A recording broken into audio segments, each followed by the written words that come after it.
Xiaomi Redmi সিরিজের ফোনগুলা দেশের বাজারে অফিসিয়ালের থেকে আনঅফিসিয়ালি বেশি সেল হয়, কিন্তু কিছু গুণী মানুষজন এখনো আছেন যারা শুধুমাত্র অফিসিয়াল ফোনই কিনবেন। তাদের জন্যই আজকে রেডমির অফিসিয়াল যেই মডেলগুলা বাংলাদেশে আছে সেই ফোনগুলোর দাম এবং স্পেক নিয়ে কথা বলবো। সো Xiaomiর মোট 4টা মডেল এই মুহূর্তে বাংলাদেশে অ্যাভেলেবল আছে। প্রথমেই সব থেকে কম দামিটা দিয়ে শুরু করি, Redmi A3। এটাই হচ্ছে Xiaomiর বাংলাদেশে অফিসিয়াল ফোনগুলোর মধ্যে সব থেকে কম দামি ফোন। এই ফোনটাতে 6.71 ইঞ্চির HD প্লাস রেজুলেশনের 90 হার্টজের IPS ডিসপ্লে আছে, গরিলা গ্লাস 3 প্রোটেকশন আছে, গ্লাস ব্যাক প্যানেলের সাথেই আসছে এই ফোনটা। এবং ফোনটার ক্যামেরাতে 8 মেগাপিক্সেলের মেইন সেন্সর আছে এবং 5 মেগাপিক্সেলের সেলফি ক্যামেরা আছে। প্রসেসরে আছে মিডিয়াটেকের Helio G36 এই প্রসেসরটা এবং Android 14 দিয়ে লঞ্চ করা হয়েছে। 5000 mAh এর ব্যাটারি, 10 ওয়াটের চার্জিং সাপোর্ট এবং সাইড মাউন্টেড ফিঙ্গারপ্রিন্ট সহ এই ফোনটার দাম বাংলাদেশে অফিসিয়ালি রাখা হয়েছে 464GB ভ্যারিয়েন্ট 10,999 টাকা এবং 6128GB ভ্যারিয়েন্ট 12,999 টাকা। সো যারা একদমই এন্ট্রি লেভেলের ফোন কিনেন, বাসায় মুরব্বীদের জন্য ফোন কিনবেন বা কেউ প্রথমবারের মতো অ্যান্ড্রয়েড ফোনে আসবেন, তাদের জন্য এই ফোনটাই হচ্ছে Xiaomiর সব থেকে কম দামি একটা অফিসিয়াল ফোন। এরপরে আরেকটু বাজেট বাড়াইলে আছে Redmi 14C। এই ফোনটাকে অল্প কিছুদিন আগে রিলিজ করা হয়েছে বাংলাদেশে। এই ফোনটার ডিসপ্লেতে আছে 6.88 ইঞ্চির HD প্লাস রেজুলেশনের 120 hertz IPS LCD panel, glass back প্যানেলের সাথে আসছে এই ফোনটা। ফোনটার পেছন দিকে 50 মেগাপিক্সেলের মেইন ক্যামেরা সহ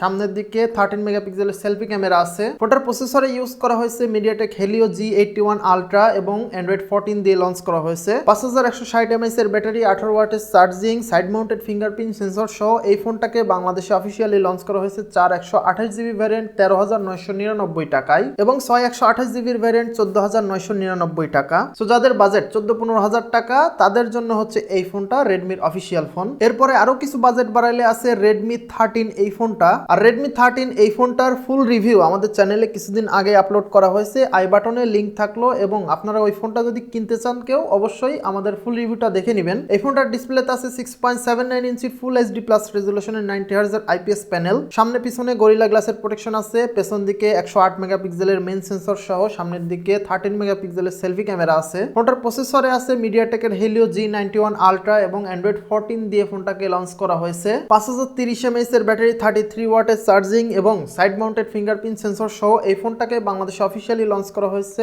6128GB ভ্যারিয়েন্ট 16,999 টাকায়। তবে এই দামটা কিন্তু এখন ডিসকাউন্ট প্রাইসে আছে, কারণ এটার দাম আরো 1000 বেশি লঞ্চ করা হয়েছিল। এবং এই ফোনটার 128GB ভ্যারিয়েন্ট 18,999 টাকায় এই মুহূর্তে বাংলাদেশে পাওয়া যাচ্ছে। এবং লাস্ট Xiaomiর যে এই ফোনটা রিসেন্টলি লঞ্চ করা হয়েছে Redmi Note 14, এবং এই ফোনটাকে বাংলাদেশের জাতীয় ফোনও বলা যায়। ফোনটার ডিসপ্লেতে আছে 6.67 ইঞ্চির ফুল HD প্লাস রেজুলেশনের 120 হার্টজের অ্যামোলেড প্যানেল, সামনে গরিলা গ্লাস 5 এর প্রোটেকশন আছে, তবে প্লাস্টিক ব্যাক প্যানেলের সাথে আসছে এই ফোনটা। ফোনটার পেছন দিকে 108 মেগাপিক্সেলের AI ক্যামেরা ইউজ করা হয়েছে এবং সামনের দিকে 20 মেগাপিক্সেলের সেলফি ক্যামেরা দেওয়া হয়েছে। প্রসেসর হিসেবে ফোনটাতে ইউজ করা হয়েছে মিডিয়াটেকের Helio G99 Ultra এবং Android 14 এর সাথে লঞ্চ করা হয়েছে। 5500 mAh এর ব্যাটারি, 33 ওয়াটের charging support, in display fingerprint sensor, dual stereo speaker সহ এই ফোনটাকে বাংলাদেশে অফিসিয়ালি লঞ্চ করা হয়েছে 6128GB ভ্যারিয়েন্ট 23,999 টাকায়। আর এই ফোনটার 8256GB ভ্যারিয়েন্টের দাম রাখা হয়েছে অফিসিয়ালি 26,999 টাকা। তবে Redmi Note সিরিজের হিস্টোরিটা যদি দেখি, তাহলে